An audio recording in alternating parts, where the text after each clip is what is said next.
ഗംഭീര രാജഗോപുരം.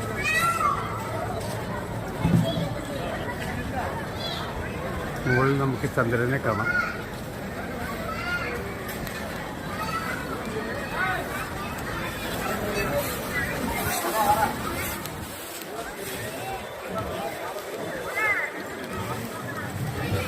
ഇവിടെ നവരാത്രിയോടനുബന്ധിച്ചുള്ള ബൊമ്മക്കോലുമുണ്ട്.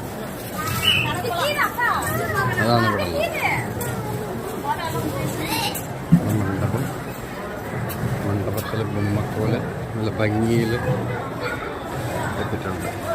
തമിഴ്നാട്ടിലത്തെ എല്ലാ ക്ഷേത്രങ്ങളിലും ഈ നവരാത്രി സമയങ്ങളിൽ ബൊമ്മക്കോല് ഉണ്ടാവും. പിന്നെ ഒരു 2 വർഷം മുന്നേ മധുരയെ സന്ദർശിച്ചപ്പോഴും ഇതേപോലെ ഒരു ബൊമ്മക്കോലുണ്ടായിരുന്നു.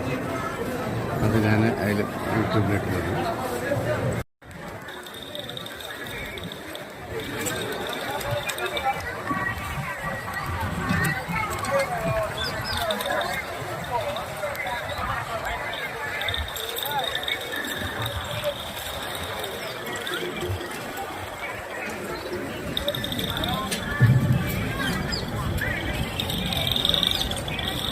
ഈ രാജഗോപുരം എന്നിട്ടൊരു ചെറിയ കുന്നിൻ്റെ മുകളിലാണ്. അതേസമയം ക്ഷേത്രത്തിൻ്റെ നടയോട് ചേർന്നിട്ടുള്ള ഗോപുരം കടലോട് ചേർന്നിട്ടാണ്. അപ്പം കടലോട് ചേർന്നിട്ടുള്ള ഗോപുരം കുറച്ച് താഴെയാണ്. പിന്നെ ക്ഷേത്രത്തിൻ്റെ ശ്രീകോവില്, അതായത് പ്രതിഷ്ഠ വന്നിട്ട് കടൽ നിരപ്പിൻ്റെ താഴെയാണെന്നാണ് പറയുന്നത്. നമുക്കവിടെ പോയി കഴിഞ്ഞാലും അങ്ങനെയൊക്കെ തന്നെയാണ് ഫീൽ ചെയ്യുക. ആ കടലിൻ്റെ തിരകളും ഒക്കെപ്പാടായിട്ടൊരു അസാമാന്യമായിട്ടുള്ളൊരു ആംബിയൻസാണ് ഈ ക്ഷേത്രത്തിനുള്ളത്. പറഞ്ഞറിയിക്കാൻ ബുദ്ധിമുട്ടാണ്. വിശ്വാസമുള്ളവർ എന്തായാലും വന്ന് തൊഴണം. തൊഴുകയും തൊഴാം. അതേപോലെ തന്നെ ഇവിടുത്തെ ചുറ്റുപാടുകളും കണ്ട് ആസ്വദിക്കുകയും ചെയ്യാം. ഇതൊരു മണ്ഡപമാണ്. മണ്ഡപത്തിലാണ് വളരെ ഭംഗിയായിട്ട് ബൊമ്മക്കൊലു പറയുന്നത്. ഇത് ഏറ്റവും മുന്നിൽ കാണുന്നത് രാജഗോപുരം.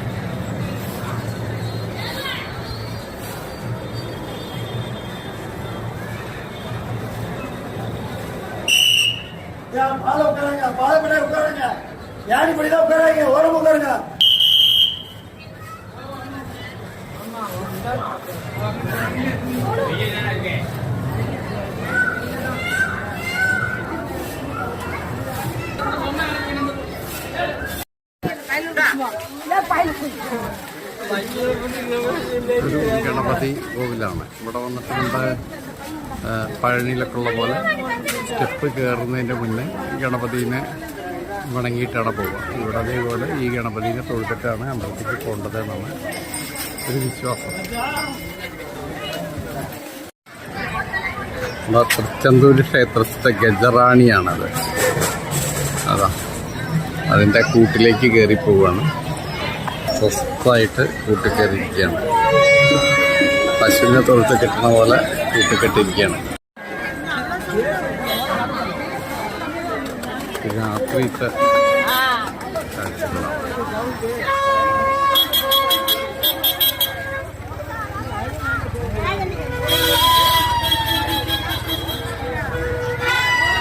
ഗോപുരത്തിൻ്റെ അകത്തൊരു മണ്ഡപമുണ്ട്. അതാണ് രാജഗോപുരം വഴി ഇപ്പോൾ ഒരു റിനോവേഷൻ നടക്കുന്നതുകൊണ്ട് അതുവഴിയുള്ള ഉള്ളിലേക്കുള്ള പ്രവേശനം അനുവദിക്കുന്നില്ല.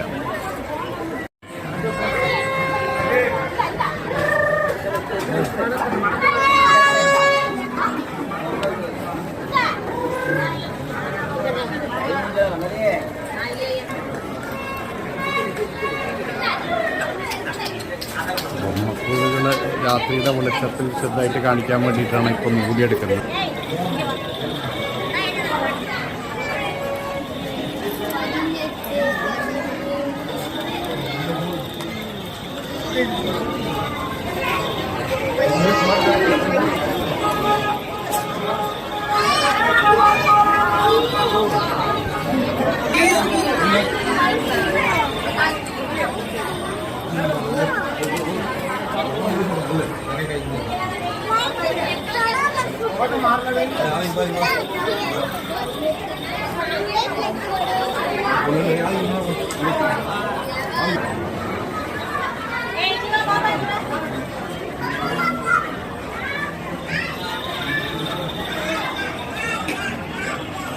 ഇവിടെ എല്ലാം രംഗോലി ഇട്ടിട്ടുണ്ട്, അതെല്ലാം നല്ല മനോഹരമാണ്.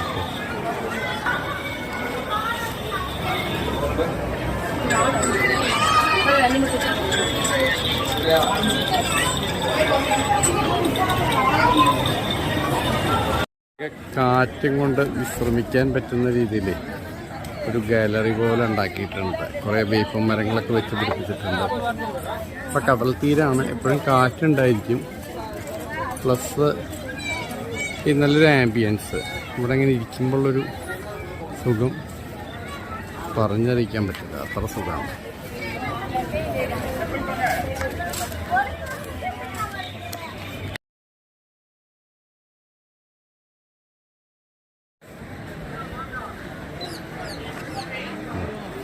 വളരെ നമ്മുടെ കടൽ തീരമാണ്. ഇവിടെ എല്ലാവരും കല്ലിട്ട് ഫെൻസ് ചെയ്ത് വെച്ചിട്ടുണ്ട് നല്ലപോലെ. ഇത് പ്രൊട്ടക്റ്റ് ചെയ്യുന്നതിൻ്റെ ഭാഗമായിട്ട് സൂര്യ ഉദയത്തിൻ്റെ ലക്ഷണങ്ങൾ കണ്ടു തുടങ്ങി. ചെറിയ കാറുണ്ടെങ്കിൽ നമുക്ക് ഉദിച്ച ശേഷമേ സൂര്യനെ കാണാൻ പറ്റൂ.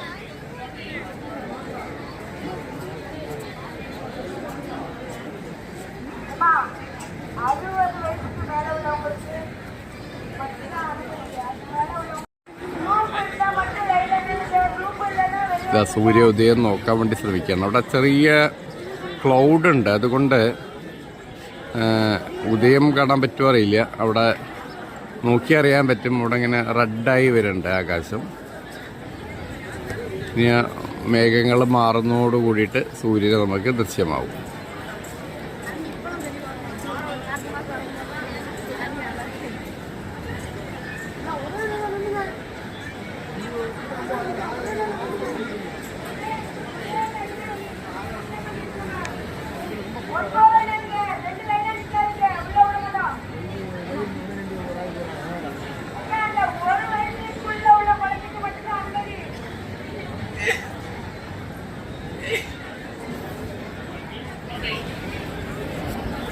സൂര്യൻ അവിടെ ഉദിക്കുന്നുണ്ട്.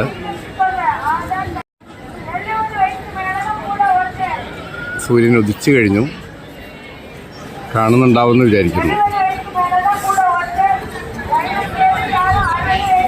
6:06 സൂര്യോദയം. അപ്പോൾ 6:06 കടലിൻ്റെ മുകളിലേക്ക് എത്തി. ഇതപ്പോൾ നമ്മുടെ ദൃശ്യത്തിലേക്ക് എത്തിയിരിക്കുകയാണ്. ഓരോ 4 മിനിറ്റിലും 1 ഡിഗ്രി വെച്ച് സൂര്യൻ സഞ്ചരിക്കും. ഇതവിടെ സൂര്യൻ ഉദിക്കുകയാണ്. പക്ഷെ കടലിൽ നിന്ന് ഉദിക്കുന്നത് നമുക്ക് കാണാൻ കഴിഞ്ഞില്ല. എന്താണ് കാരണം വെച്ചെങ്കിൽ ഞാൻ പറഞ്ഞല്ലോ, അവിടെ കുറച്ച് മേഘാവൃതമായിരിക്കുന്നു. സൂര്യ ഉദിച്ചു വരികയാണ്.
സൂര്യൻ ഉദിച്ചു കഴിഞ്ഞു. പക്ഷേ ഇപ്പം എന്ത് പറ്റിയെങ്കിൽ ഇപ്പം നമ്മളെ മേഘങ്ങളുടെ ഉള്ളിലേക്ക് പോയിരിക്കുകയാണ്. ഇനി ഒരു 2 മിനിറ്റിന് ശേഷം പൂർണ്ണമായിട്ട് കാണുന്ന രീതിയിൽ മേഘങ്ങളുടെ പുറത്തേക്ക് വരുന്നതാണ് തോന്നുന്നത്. ഞാൻ നേരത്തെ പറഞ്ഞ പോലെ 1 മിനിറ്റിന് 4 മിനിറ്റിന് 1 ഡിഗ്രി എന്ന തോതിൽ അത് മുകളിലേക്ക് കയറും. അപ്പോൾ പിന്നെ ഒരു 4-5 മിനിറ്റിനകം മേഘങ്ങളുടെ പുറത്തേക്ക് വരും എന്നാണ് പ്രതീക്ഷിക്കുന്നത്. അപ്പോൾ ബാക്കിയുള്ളത് റെക്കോർഡ് ചെയ്യാം. സൂര്യൻ പൂർണ്ണമായിട്ട് ഉദിച്ചിരിക്കുകയാണ്. ആ ക്ലൗഡിൻ്റെ പുറത്തേക്ക് വന്നിരിക്കുകയാണ്. ഒരു 4-5 മിനിറ്റ് കൂടി എടുത്തു. അത്രയും ക്ലൗഡ് ഉണ്ടായിരുന്നു. ഏകദേശം നമുക്ക് ചിത്രത്തിൽ ദൃശ്യമാകും സൂര്യൻ്റെ. അങ്ങനെ തൃച്ചെന്തൂർ വന്ന് സൂര്യോദയം കാണാൻ കഴിഞ്ഞു.